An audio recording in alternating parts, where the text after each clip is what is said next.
Now, let's do a live demonstration in our rating systems, and I'll show you how we do a quick dive in our utility sector analysis. Please note, only professional members have access to this, so be sure to pay close attention. So let's go here to the system. All right. We'll go to our sector ratings, and I'll go in here and we'll take a look at utilities. So, by the way, utilities not ranked well. We've done a lot of extra work on utilities. We did a lot of extra kind of cost of capital work on these guys because, well, they're regulated. So what can you see on this page? Quick links to buy the best, avoid the worst.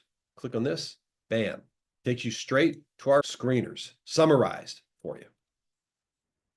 Here's a breakdown on how many stocks get a good or bad rating, the percentage. So you can see there's one attractive stock, but its market cap is so small, it doesn't even register. So we're breaking down the sector based on the number of good stocks and the percentage of capital or value allocated to good and bad stocks. And we do the best sector stocks. There's not many that make the list. There's the one. Market cap's awfully small. The worst sector stocks, best sector ETFs, there are none. Right? We're not going to put something out there if it doesn't exist, folks.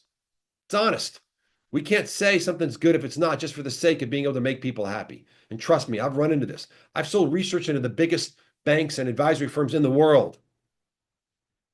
And you know what the good ones say? We can't live without it.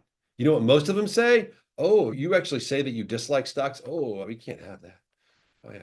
I had a chief investment officer, one of the largest RIAs in the world, say, oh my God, David, I need this. This is going to help me get out of trouble with the SEC. This is a way for me to show we're actually doing diligence. He took me to his compliance people, thought it was going to be a slam dunk. You know what they said? Oh, you have negative comments on stocks? Well, I mean, if any of our people allow any of our clients to have any of these stocks with a negative rating, well, we could get in trouble. So guess what? We'd rather not know.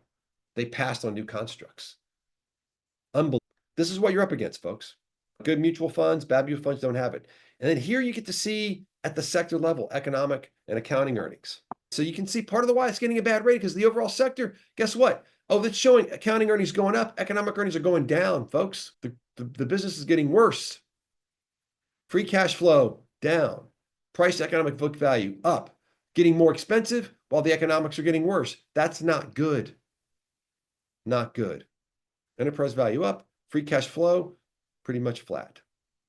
And we got a bunch of other stats. Very, very deep research for the sector. A lot of people talk about trust. How many do you think can really trust it? You can really trust? How many people, how many other firms can prove to you that they're trustworthy? At New Constructs, we believe in proving it to you because we can. We can transparently and authentically show you how we recommend all of our recommendations, how we understand our data is truly valuable. Now, let's do another live demo. Adobe. Okay, classic, good company, bad stock. Great profitability, but it's all priced in. You see, this is up over 100 years. Not a good sign. Not a good sign. Very expensive. You want to check out the credit rating, pro member? There you go. Look at that. Oh, amazing credit rating. It doesn't surprise me, given that the quality of the business is so strong. So you get 46% return on capital, super high. If you wanted to see how high that is across the entire market, you just go to the screeners. And you could go in and say, okay, I want to rank the entire market based on return on invested capital. Unfortunately, it puts the zeros at the top, but you can see here's the whole market return on invested capital, right? You can do that by sector very easily. There's return on capital by sector, right? You can do it by rating as well. Super fast. Amazing screening, right? So back to Adobe. What else do we talk about? Well, we can look at the rating history.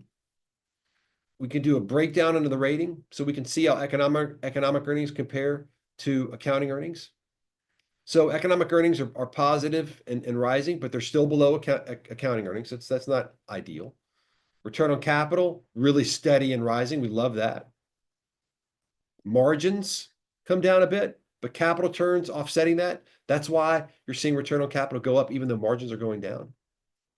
Free cash flow yield looking strong. Not a great number, right? These are pretty low, single digits. Again, it's a great business, but not a great stock, which is why the yield is so low because your enterprise value is so huge, even though it's come down quite a bit here in the last year.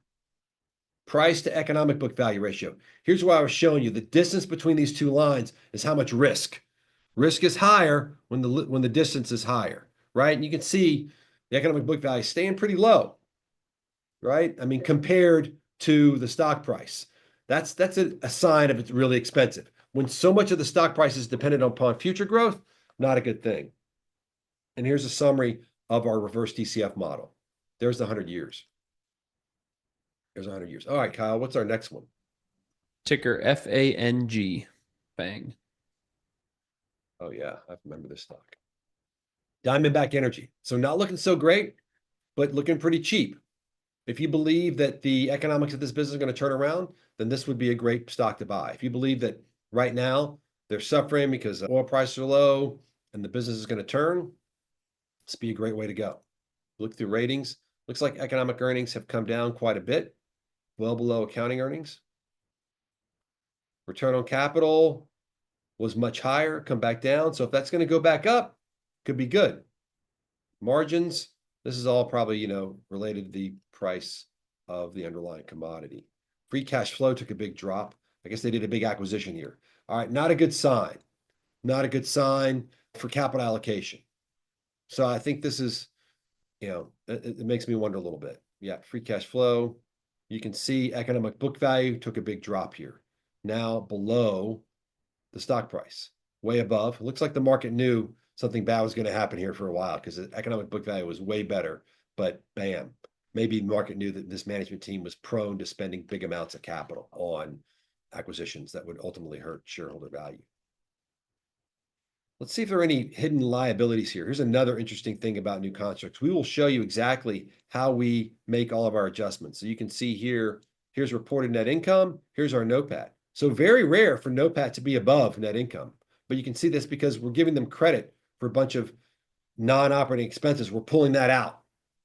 These are the hidden ones, right? If you wanted to know what the hidden expenses were, you just click here. This is part of our transparency at New Constructs. I'm going to go in here and say, okay, income statement adjustments. Where's that 76 million come from? Oh, here it is on page 95 of the filing. Revisions and estimated liabilities. That doesn't affect the underlying economics of the business. This is accounting change. That's a non-operating expense. We pull it out so that your earnings number is fixed for that. That's why our core earnings number is better, right? Great example of the transparency you get for New Constructs. By the way, this is in filings going back to when the company IPO'd, 2012. All the way, quarterly, Ks, boom. You want to know why Ernst & Young could write a paper, Harvard Business School could write a paper about New Constructs? Because guess what? They could audit all of our data right back to the source. Here's a summary of our adjustments. This is all part of your Pro subscription, where we go into detail around like how are NOPAT adjustments looking? Are they getting worse or better? You see a little bit worse. It's not always a good sign.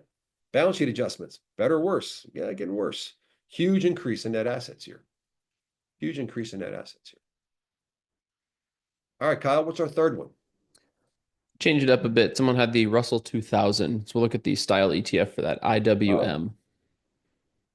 Okay. Real quick, though, on Diamond Energy, right? Credit rating, not so good either. A couple flashing bad on a couple of these. After that acquisition, free cash flow is bad, not a lot of cash left. So rub it in here. What would the traditional metrics show you? Well, that's one of the things we specialize in, is always showing you what the market shows and what other people think and how we're different. When it comes to debt to total capital, not that different. When it comes to EBITDA to debt, not that different. When it comes to free cash flow to debt, very different. The adjusted free cash flow, way worse than the unadjusted. Folks, better data makes a difference. Are you going to get this from the credit rating agencies? No. S&P, Moody's, are they doing this kind of work? I don't think so. You want the truth? We're the only place that has it. We're willing to do the work. And you never know. See, all these metrics, they look the same, except for this one.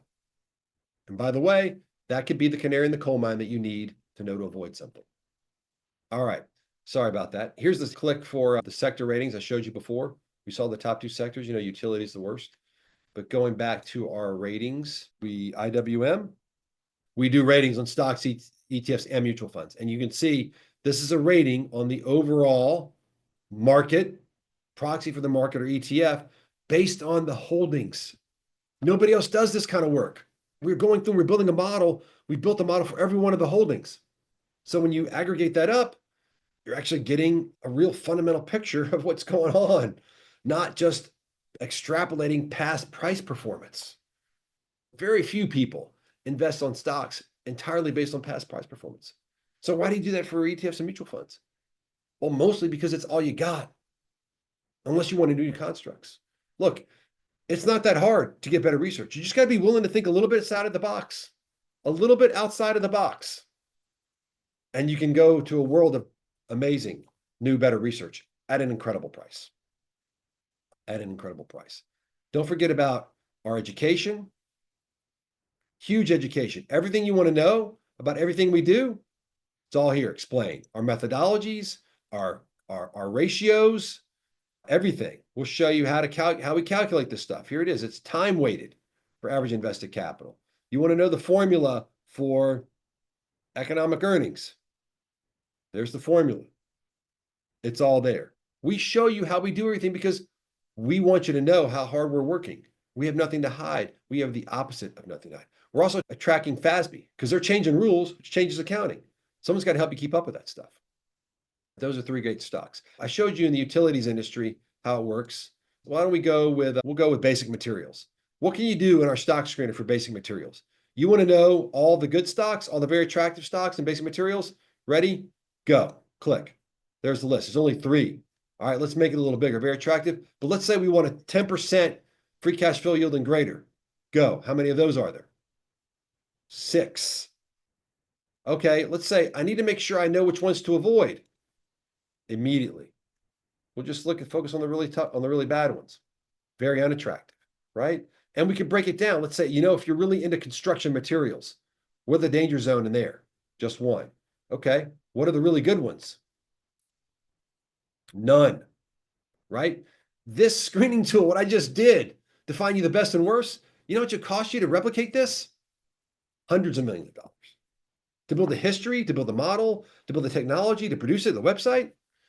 One of our institutional clients says, yeah, David, he's really big into dividend yield. So you want to say, I want dividends, and I want to go for the whole sector. I want that. I want a return on capital greater than 10%. I'm going to make it a little bit easier. Free cash flow yield greater than 5%. Go. Nobody. Let's make a dividend yield of 4%. Maybe get a little bit too greedy. Okay. Let's make it 2%. There we go. There's a couple. You get the idea. You do this across every sector. You do it across the entire market. You want to know how to find the best stocks, avoid the worst stocks based on real due diligence? There's not a better tool in the world. Not a better tool in the world. Okay. Thank you very much. Thank you again for being with us.